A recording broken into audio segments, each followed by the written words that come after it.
पितर पक्ष यानी पूर्वजों की उपासना का एक पखवाड़े तक चलने वाला ये पर्व 2 सितंबर से ही आरंभ हो चुका है।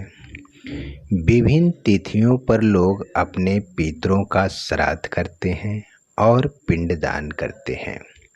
शास्त्रों में ऐसा बताया गया है कि हिंदू धर्म को मानने वाले हर घर में पितरों का श्राद्ध करना, उनके निमित्त तर्पण करना अनिवार्य बताया गया है। जिन घरों में ये बातें नहीं मानी जाती है, उन घरों में अशांति होती है, लोगों को कष्ट होता है और पितर दोष लगता है।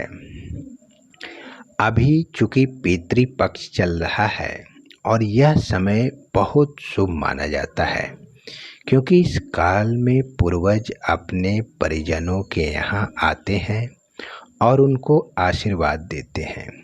शास्त्रों में भी पितर पक्ष को लेकर कई बातें बताई गई हैं। इन दिनों सुबह उठकर अगर आप कुछ कार्य कर लें तो ना केवल पितर प्रसन्न होंगे, बल्कि माता लक्ष्मी का भी आशीर्वाद प्राप्त होगा। पितृपक्ष में सुबह उठकर इन कार्यों को करने से जीवन को एक नई दिशा मिलती है। आप बस ये नियम बना लें कि पितृपक्ष से हम शुरुआत करेंगे और हमेशा ये काम करते रहेंगे। तो सबसे पहले सुबह उठने के बाद आप अपने मुख्य द्वार को जल में हल्दी मिलाकर धोएंगे। ऐसा करने से घर में रहने वालों की उन्नति होती है और कभी भी घर में धन की कमी नहीं होती है। साथ ही साथ परिवार के सदस्यों के बीच प्रेम भाव बना रहता है और धन का मार्ग प्रशस्त होता है। पक्षियों के लिए बाजरे का दाना छत पर डालना बहुत ही शुभ होता है। ऐसा करने से न केवल पुण्य की प्राप्ति होती है, बल्कि घर परिवार में भी शांति बनी रहती है और ये पितरों को भी बहुत अच्छा लगता है और इस तरह ईश्वर का भी आशीर्वाद मिलता है, माँ लक्ष्मी का भी आशीर्वाद मिलता है, जिससे आर्थिक स्थिति अच्छी बनी रहती है। केवल पितृपक्ष ही नहीं, बल्कि अन्य दिनों में भी आप अगर कटोरे में जल भरकर उसमें रोटी के टुकड़े डालकर छत पे रखेंगे, ऐसा करने से घर में सकारात्मक ऊर्जा का संचार होता है और धन एवं स्वास्थ्य संबंधी सारी समस्याएं दूर हो जाती है। ऐसा करने से पितरों की आत्मा को भी शांति मिलती है। पितृपक्ष से आप एक और नियम की शुरुआत कर सकते हैं कि हर रोज गाय और कुत्ते के लिए थोड़ा आहार जरूर निकालें। ऐसा करने से घर में कभी धन धान की कमी नहीं रहती और दरिद्रता भी दूर होती है। साथ ही साथ कुंडली में मौजूद पितृदोष भी खत्म होता है।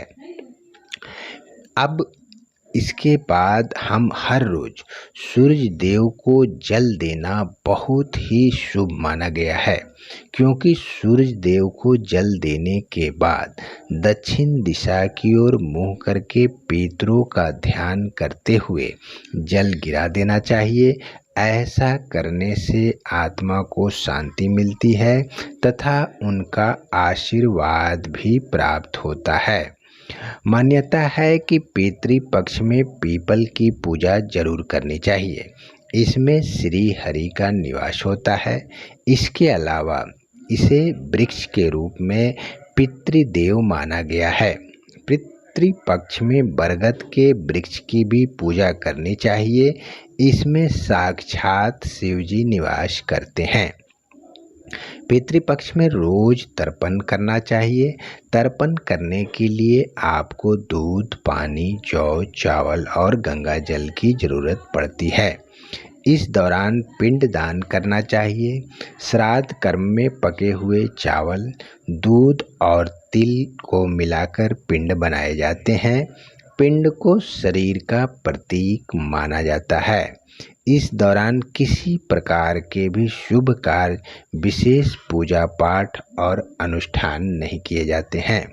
हालांकि देवताओं की पूजा नित्य जरूर करनी चाहिए।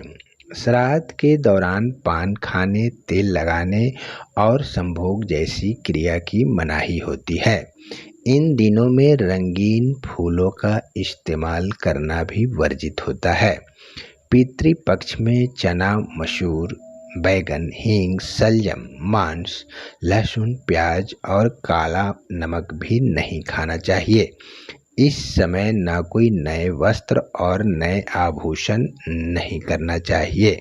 अतः ये सारे काम करके आप अपने पितरों को खुश कर सकते हैं, जिससे उनकी आत्मा को भी शांति मिलेगी और आपके घर में सुख समृद्धि बनी रहेगी।